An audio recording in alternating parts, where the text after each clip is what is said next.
Hey guys, welcome back. I'm Nate. Thank you for joining me today on the King of Random. A sling is a tool that is thousands of years old, used to hurl projectiles at high speeds over long distances. It's been used as a hunting tool and a weapon of war. It's lightweight, has incredible range, and best of all for us, it's very easy to make.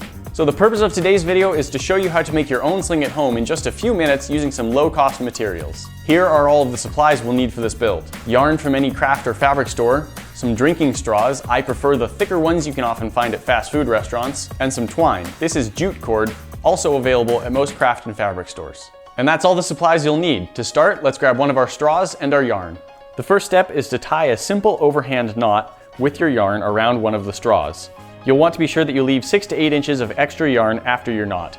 Gather all 6 straws and hold them in your hand with the yarn attached to the far right straw. To begin, simply weave the yarn through the straws. With each straw, you need to alternate if the yarn goes in front or behind the straw. When we get to the last straw, wrap it around and weave back. Keep weaving the yarn up the straw, being sure to pull it tight and slide it all the way down every couple of passes. At first, it might be a little hard to hold onto the straws as you weave, but it will get easier as the straws get wrapped up and held in place by the yarn. There shouldn't be any gaps in your yarn. Always press it down so that the different layers are touching each other.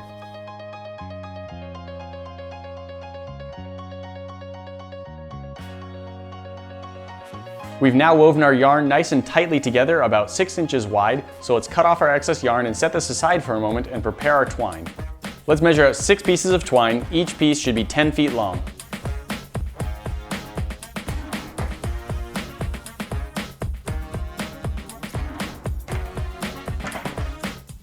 With our lengths of twine cut, let's feed one through each of the 6 straws.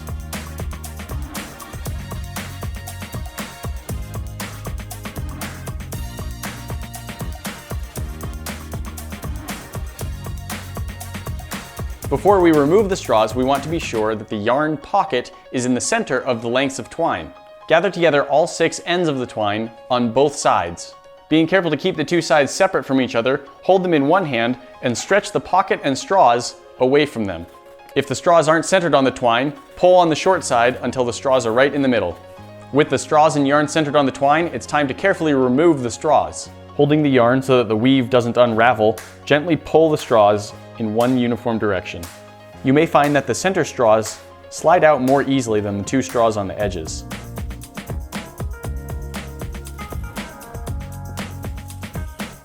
To be sure you didn't accidentally pull any of the twine while you were removing the straws, it's best to line up the edges and make sure the pocket is centered again. If the yarn pocket is too far to one side, carefully slide it along the twine to center it again. Now with our pocket centered, we want to tighten it up and cinch it off. Secure all 6 strands on one side of the twine and begin pushing the yarn down into the middle. Once that side seems fully compacted, switch to the other side and do the same thing. The yarn pocket should end up about half as long as it was. Once the yarn is compacted into the center, you want to grab the extra piece that you left and gently pull it to cinch the edges. Before tightening the side where the weave began, be sure to undo the overhand knot you made around the straw.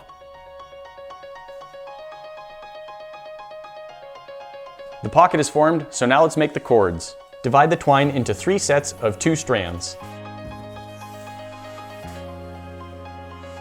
To make the braiding process easier, we'll secure the side we're not working on to the table with tape.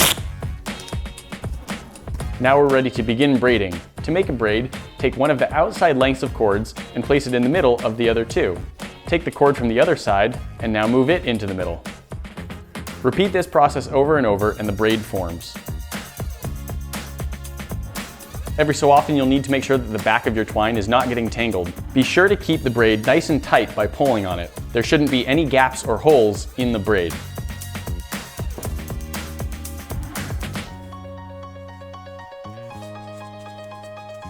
You can choose how long to make your cords. I prefer a length of just over 2 feet. Once you've reached the length that you want, simply tie an overhand knot to end the braid. Remove any excess twine. With one side complete, we want to repeat the process on the other side.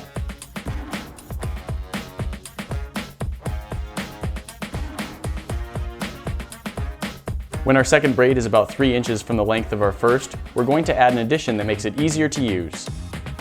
We're going to make 2 smaller braids. Select one strand from from each of the 3 bundles. We want to braid each of these 3 strands together. Keep going until your small braid is approximately 2 inches long. Then make a second identical braid with the other 3 strands. With the 2 smaller braids completed, let's form our double strands again and return to the larger size braid. We only need about ½ an inch of our larger braid before we tie this off, and this side of the cord will be complete. This braided loop gives us something that we can easily hold onto and let go of to facilitate the use of our sling. Your sling is now complete. There are a lot of things that can be used for ammo, most traditionally small smooth rocks. However, we don't want to be doing any damage with these, so what we're going to use is small crumpled up balls of foil.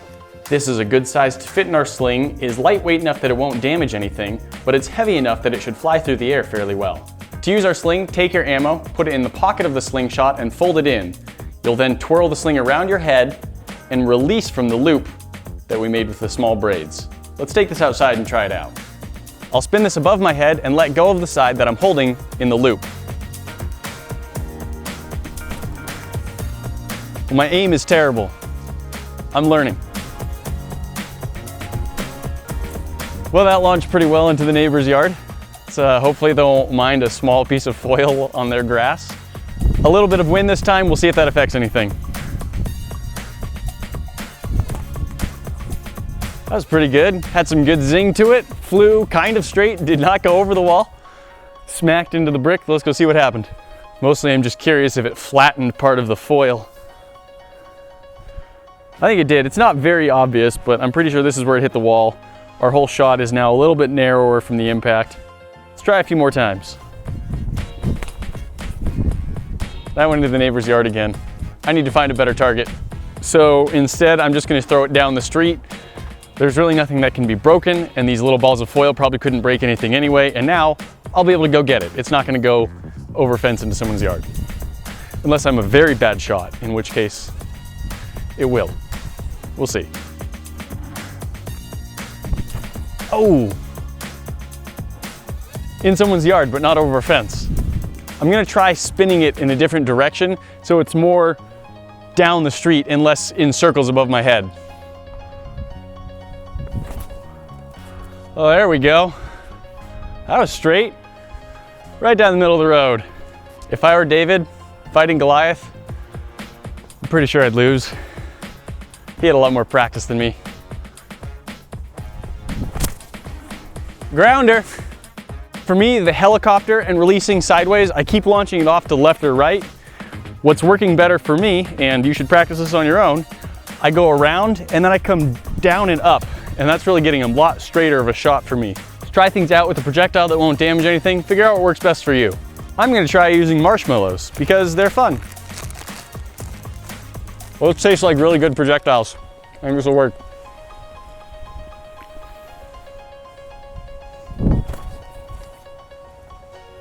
Still went sideways. And that marshmallow didn't come down. It lives in a tree now. Some squirrel is gonna be so happy. Now I'm gonna try and throw a marshmallow into the air while Grant tries to catch it in his mouth for science.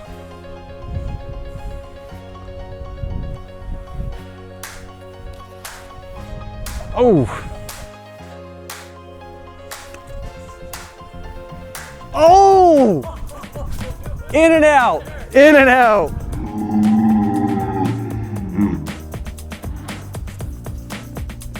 Yeah! Woo! You see that? You see that? New chubby bunny challenge. Chubby bunnies from a distance. Long distance chubby bunnies. Long distance chubby bunnies. I can see this becoming an Olympic sport.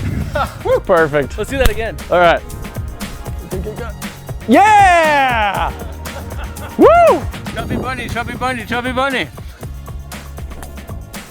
Oh, that was sweet. It was like a wiffle ball, just curveball marshmallow. There you have it, how to make your own David and Goliath style sling using just yarn, twine, and some straws. Like I said, all sorts of things can be used as ammo. When these were used as weapons of war, they would often use cast pieces of lead, and in fact, some ancient Greek pieces have been found with inscriptions on them that say things like catch or take that. A reminder that if you're using any sort of metal or rocks, these things can be extremely dangerous, so be sure you're nowhere near any people or fragile objects. I hope you've enjoyed this project. Thank you so much for joining us, and we look forward to the next one. Talk to you then. and then that one I just let go early, flew off backward. Random happens. They both go that way. Oh man. Hey guys, I hope you're feeling happy today. I know I am, because you're keeping this channel alive and well. We really appreciate your support, because we could not be doing this without you. That's why you're the best.